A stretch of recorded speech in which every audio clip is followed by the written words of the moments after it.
Olá, meu irmão, minha irmã, graça e paz. Que Deus te abençoe grandemente nesse dia, com a direção que você precisa, com a proteção que te era necessária, com a provisão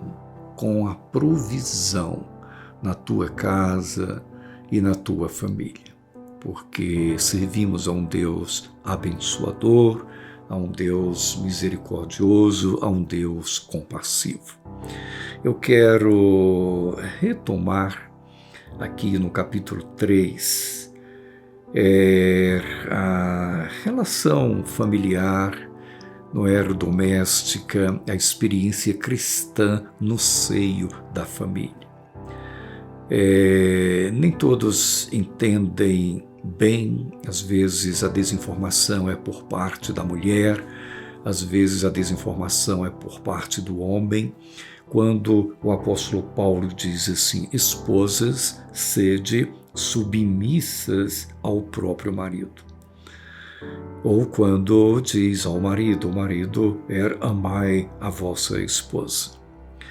Nem sempre isto é entendido corretamente. É importante esclarecer que a colocação aqui paulina e bíblica não é num contexto de que a mulher seja inferior ao homem.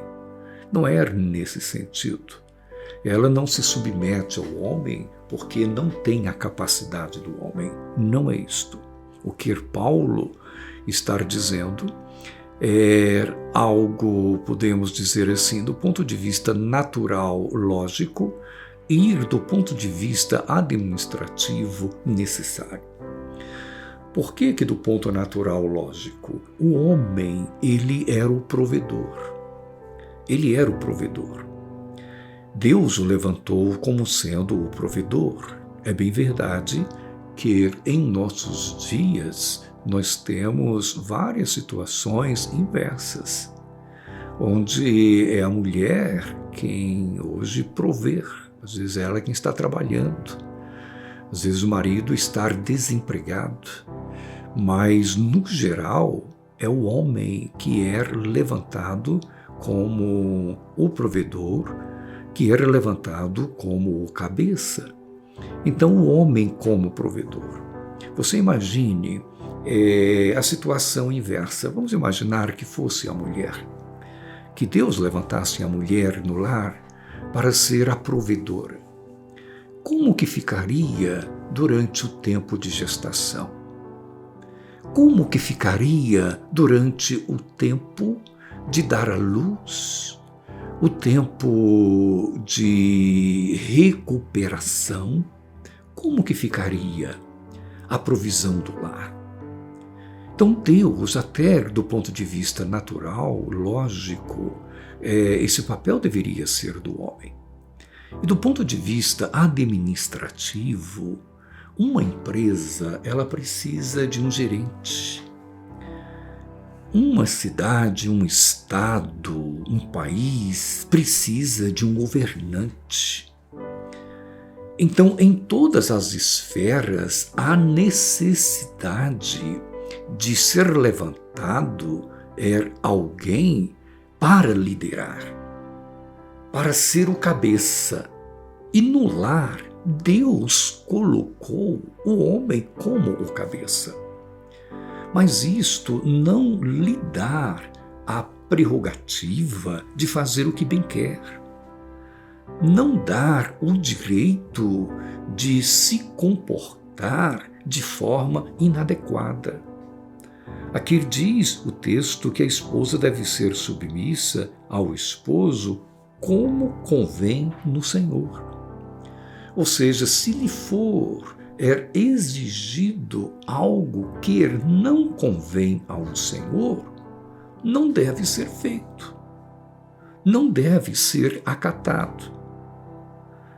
Por quê? Porque aqui nós estamos falando de um casal cristão, alguém que conhece ao Senhor. Então não tem lógica alguém que conhece ao Senhor exigir algo de alguém que não convém ao Senhor. Então Paulo, ele destaca este ponto. Ainda que isso viesse a acontecer, esse ponto precisa de uma reflexão antes da obediência. E ao marido, ao contrário do que muitas pessoas pensam, o grau de exigência é bem maior. Se a mulher deve lhe ser submissa,